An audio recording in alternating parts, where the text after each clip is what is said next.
this is Nailable and you're watching Sporting Icons. Right, just to give everybody a quick reminder that KUBRAT PULEV versus Hughie Fury will in fact be this weekend over there in Sofia in Bulgaria, and this will be shown here in the UK on Channel 5. For everywhere else in the world, check your local listings. I have no idea. So this is the fight that I give huge props to Hughie Fury for taking this fight. Especially travelling, because one of the criticisms that I had was I felt that Hughie didn't want to travel because he had opportunity to go to New Zealand, fight Joseph Parker, all that kind of thing, and I felt that it wasn't legitimate. But you know what?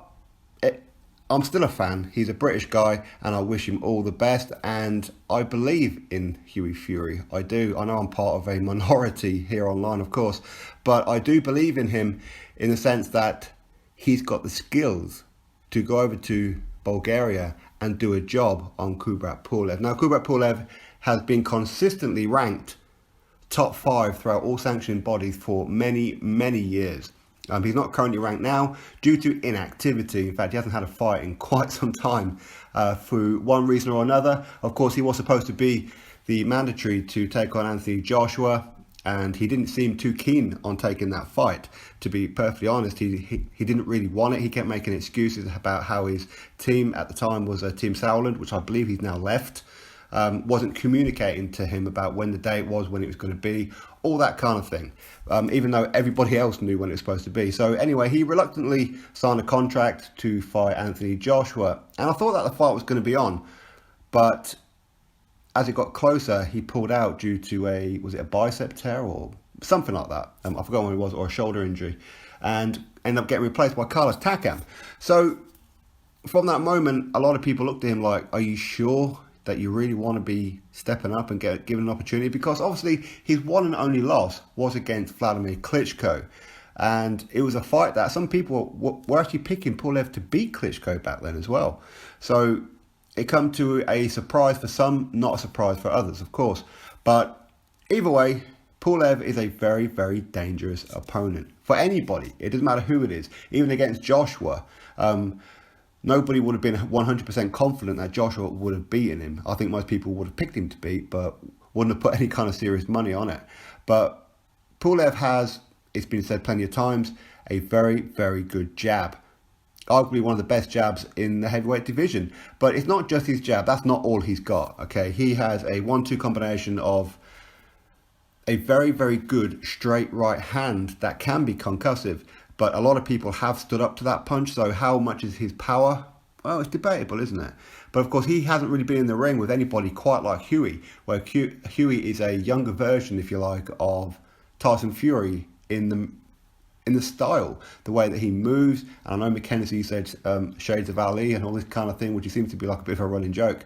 But Hughie is very difficult to hit, and Pulev could end up getting gassed in this one, chasing him around, because Pulev's not getting any younger, let's face it. But as I said, with Pulev, I think one of his strengths, which is his left and then right, is also one of his weaknesses. It seems that he can't throw the right without throwing the left first. So he'll do a jab, find the range, jab again, and then punch with the right straight away.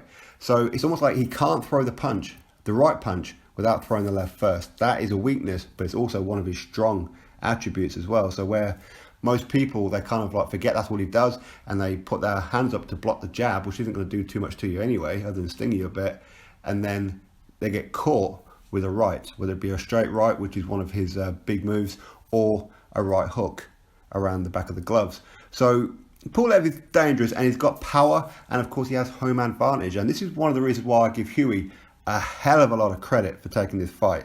Now, I understand why Dylan White didn't, because he had bigger options out there for more money. One of them was, of course, Joseph Parker, who was a former world champion and had only just lost to Anthony Joshua after going the distance. So a very dangerous option for Dylan White, and he chose the dangerous one for a hell of a lot more money, considering that he was only going to get 25% against Pulev, which is ridiculous. Much like Hughie Fury is only getting 25% against Pulev as well, because for whatever reason, the IBF rules are that the number one gets 75%, even though it's ridiculous because they're both going for the same position. It's not a world title fight. It's a final eliminator for a shot at the world title. So Pulev shouldn't be getting 75%. But anyway, that is what it is. Jarrell Miller, he had the opportunity and he had no excuses. None whatsoever, because he was getting even more money than what Dylan White was getting because the purse bid was so much higher. In fact, he was going to get 100 grand more than what Dylan White was going to get. Dylan was going to get about 250, and I think Jarrell Miller was going to get like 330,000. Dominic Brazil just ruled himself totally out of it. I'm not interested. I'm going the WBC route. So it next fell in line with Hughie Fury, and he stepped up. Bearing in mind he lost to Joseph Parker. Then he had a British heavyweight title fight against Sam Sexton, dominated it, knocked him out, looked absolutely fantastic in that fight. And I fully expected him to defend that title once or twice and build back up to that kind of thing. But this opportunity came around, and big up Hughie Fury for taking this fight. Now, Hughie, not exactly the biggest puncher in the world, but could you really say that after the Sam Sexton one? But there again, Sam Sexton. So, for me, I think Hughie needs to either convincingly dominate Pulev, as in he's got to win this fight by 3 or 4 rounds just to get a decision. If it's a close fight like it was with Parker, Pulev is going to get the decision, in my opinion, or he's going to have to stop or drop Pulev on a couple of occasions. Preferably stop, right? So that way he's going to have to be very, very confident. But ultimately, he's not really... Well, Hughie is fighting away from home, of course he is.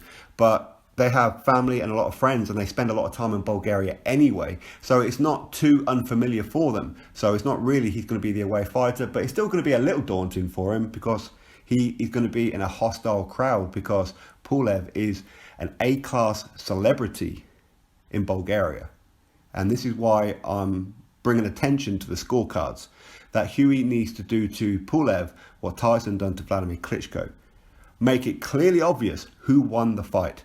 And if the judges try to rob him, then it can go straight to investigation, because no judge should rob anybody based on the crowd. It should never happen. Unfortunately, it does.